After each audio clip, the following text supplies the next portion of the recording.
आज हमारे बीच में शांति कुंज हरिद्वार के वरिष्ठ कार्यकर्ता श्री वीरेश्वर उपाध्याय जी आए हुए हैं। युग प्रवाह के दर्शकों की ओर से हम आपका हार्दिक स्वागत करते हैं। भाई साहब, युग निर्माण योजना को वर्तमान समय का सर्वाधिक प्रगतिशील आंदोलन माना जाता है। ऐसी स्थिति में गायत्री और यज्ञ जैसी परंपरागत अवधारणाओं को हमने इसके साथ क्यों जोड़ा? देखिए, उपयोग की बात होती है, किस चीज़ का कैसा उपयोग हो रहा है। परंपरागत रूप से तो हम सांस भी ले रहे हैं, है ना। मनुष्य ढेरों परंपरागत काम कर रहा है। आज की आवश्यकता थी युग निर्माण, मतलब कुछ निर्माण होना है। और वो युग के निर्माण में कौन सी चीज़ का निर्माण होना है? तो निर्माण तो बहुत हो चुका, ज्ञान विज्ञान ने बहुत प्रगति कर ली है। तो कौन सा निर्माण है जो नहीं हो रहा है? तो हम ये देखते हैं कि मनुष्य कहीं स्वार्थी होता जा रहा है ज़रूरत से ज़्यादा। जितना पैसा बढ़ रहा हो उतना और पैसा चाहिए, जितनी यश मिल रहा है उससे ज़्यादा यश चाहिए। तो आज की अगर मुख्य समस्या कही जाए तो आदमी के सोच की संकीर्णता और अपने कर्म में स्वार्थपरता, ये दो समस्याएं पैदा कर रही हैं। अगर इनका समाधान हो जाए तो इतने साधनों के बीच तो क्या कहना है, बहुत अच्छा हुआ। जब सतयुग था तब साधन कम थे, लेकिन लोगों की भावना, मानवीय संवेदना ज़्यादा थी, इसलिए वो सतयुग था। तो आज आचार्य श्री ने, परम पूज्य गुरुदेव ने, आचार्य श्री राम शर्मा जी ने ये पाया कि हम पत्ते पहुँचते फिरें तो काम नहीं चलेगा, जड़ को ही सींचा जाए। तो मनुष्य के चिंतन में संकीर्णता हटे और मनुष्य के आचरण में स्वार्थपरता हटे। स्वार्थ कोई बुरा नहीं है, लेकिन वो संकीर्ण स्वार्थपरता की तरफ न जाए। तो जो चिंतन की हमारी विशालता है, व्यापकता है, उसका प्रतीक गायत्री मंत्र है। हम उसमें प्रार्थना करते हैं, भगवान हम सबको आप सही मार्ग पर चला दो। अकेले के लिए नहीं पूछ रहा आदमी, ठीक है ना। तो उसमें एक व्यापकता का है, हम सबका हित चाहते हैं। और मंत्र का प्रभाव भी है कि वो सद्बुद्धि देता है। उसे वेद माता इसीलिए कहा गया है कि वो वास्तविक ज्ञान से संबंध जोड़ता है। तो जब आदमी का एक दफ़े तो सोच अच्छा हो गया, फिर अच्छे सोच से कर्म करेगा, तो फिर उसके अंदर जनहित, राष्ट्रहित, व्यापक हित, व्यक्तिगत स्वार्थ और सुख की अपेक्षा सामूहिक स्वार्थ और सामूहिक हित को महत्व देने लगे आदमी। इस तरह के कर्म का अभ्यास भी जरूरी है। तो अच्छे कर्म का अभ्यास है यज्ञ, और अच्छे चिंतन के लिए अपने आप को तैयार करना है गायत्री। तो इस रूप में गायत्री और यज्ञ को लिया है और यही व्याख्या की है। लोग कहते तो हैं कि ऐसा नहीं हो रहा है, लेकिन वो डेवलपमेंट कैसे हो, उसकी रेगुलर कोर्स ऑफ एक्सरसाइज तो चाहिए ना, एक नियमित क्रम चाहिए ना विकास का। तो ये नियमित विकास क्रम के लिए बुद्धि का विकास और आचरण का विकास, इस हिसाब से गायत्री और यज्ञ को लिया गया है। जैसा कि आपने बताया कि जो गायत्री मंत्र है, गायत्री सद्बुद्धि की देवी है, तो क्या केवल गायत्री मंत्र के जाप से ही व्यक्ति की बुद्धि सन्मार्गगामी हो सकती? यहाँ देखिए, दो बातें इसमें आपके प्रश्न में मुख्य हैं, जिस पर ध्यान देना है। एक है मंत्र और एक है जप। मंत्र जब होता है तो वो मन के योग से ही बनता है। हमारे यहाँ बिना मंत्र के मन के संयोग के मंत्र ही नहीं बनता।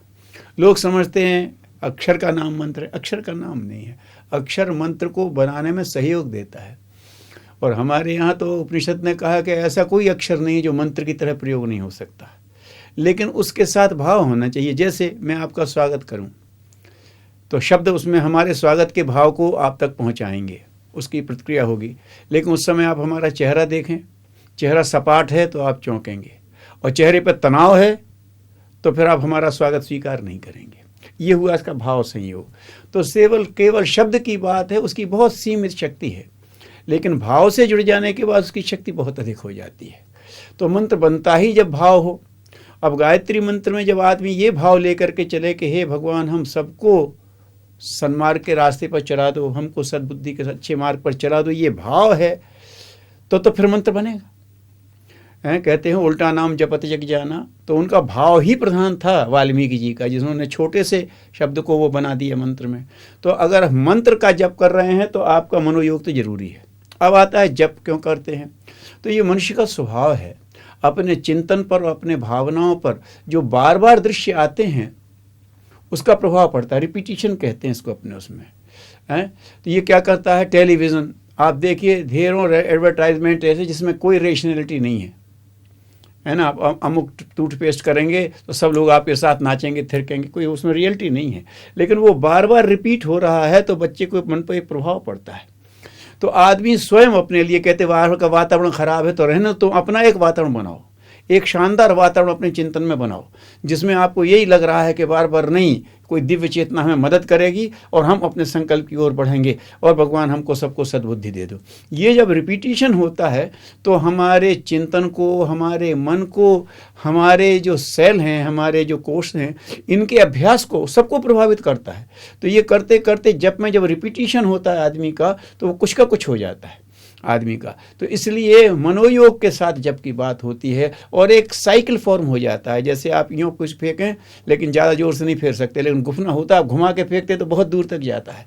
तो ये हम अपने ही लाइफ साइकिल में जब किसी मंत्र को बहुत देर तक घुमाते तो उसमें बड़ा वेग आ जाता है ना। हम वैसे नहीं फेंक सके हैं, लेकिन किसी चीज़ में घुमा करके फेंकते हैं दूर तक जाता है। तो इस तरह का इसका है। तो जब का ये प्रभाव है, तो आदमी मनोयोग के साथ जब करेगा तो प्रभाव निश्चित है। गायत्री मंत्र में सन्निहित भाव यदि मानव के लिए इतने उपयोगी हैं और प्रभावकारी हैं, तो क्या हर व्यक्ति गायत्री मंत्र कर सकता है? मंत्र सबके करने के लिए ही है। गायत्री मंत्र को किसी समय में एक विशेष विद्या के रूप में दिया था, क्योंकि जब ये करता है तो इसमें कुछ विशेष शक्तियों का प्रवाह होता है। उनको कोई कंट्रोल कर सकता है क्या, एक प्रश्न आ जाता है, इसलिए इसे कभी उसमें दिया जाता था। लेकिन समय की आवश्यकता को देखते हुए परम पूज्य गुरुदेव ने, आचार्य श्री ने इसको सबके लिए सुलभ बना दिया है। और उसमें उन्होंने सूक्ष्म जगत में ये व्यवस्था कर दी है कि आदमी अगर इस भाव से, जो कि इसका सेंट्रल आइडिया है, जो इसका हार्दिक भाव है, उस भाव को लेके कर रहा है तो हम मान लेते हैं कि उसका अधिकार बन जाता है। वो कोई भी व्यक्ति हो सकता है। जैसे हम इस भाव से कर रहे हैं, हम पूजा करने बैठे हैं और मन में तो कह रहे हैं धियो यो न प्रचोदयात्, भगवान से तो कहती है कुछ नहीं चाहिए, अर्थ न धर्म न काम रुचि, लेकिन मन में कामनाओं पे कामनाएं आ रही हैं। तो ये जो स्थिति है, इस स्थिति में तो उपासना ही नहीं बनी। उपासना तो तब बनेगी जब हम जो कह रहे हैं उसका भाव का एक साथ हो जाए।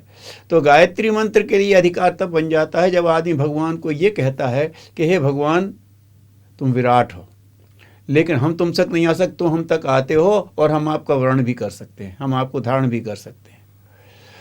तो अगर धारण करते हैं तो फिर अब आप हमको चलाओ और मुझे नहीं, हमको चलाओ। तो ये जब भाव उसके अंदर आ जाता है, जिसके अंदर ये भाव समाहित हो गया, वो गायत्री मंत्र करने का अधिकारी बन जाता है, क्योंकि उसका भाव उसके अनुरूप है। और आप सवर्ण हैं और वो है और शुद्ध स्वार्थ के लिए गायत्री मंत्र कर रहा है, तो हमारे हिसाब से फिर वो उसका अधिकारी नहीं है।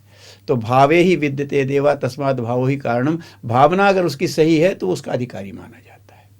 आज व्यक्ति के चिंतन, चरित्र और व्यवहार में जिस स्तर की संकीर्णता प्रवेश कर गई है, तो क्या गायत्री मंत्र इस संकीर्णता को दूर कर सकता है? हाँ, अब यहाँ देखिए बात ये आ जाती है कि गायत्री मंत्र के माध्यम से आप उस परमार्थ चेतना से, परमात्मा चेतना से संपर्क बनाने की कोशिश करते हैं, और जहाँ स्व से पर की तरफ बढ़े वहाँ संकीर्णता अपने आप हटती है। जो संकीर्णता बंधा है वो आत्मा, जो विराट में है सो परमात्मा।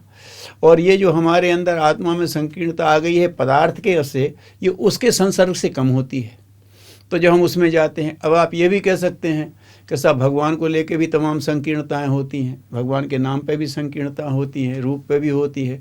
तो गायत्री मंत्र ने एक वो रखा है, उसमें भगवान का नाम और रूप नहीं है, उसको नाम उसका है तत् स्वरूप है ही नहीं, उसका गुणवाचक स्वरूप है। उसका कोई निवास नहीं बताया, उसको भूर्भुवः स्वः कहा है, धरती अंतरिक्ष और आकाश में रहता है, वो सर्वव्यापी है। तो भगवान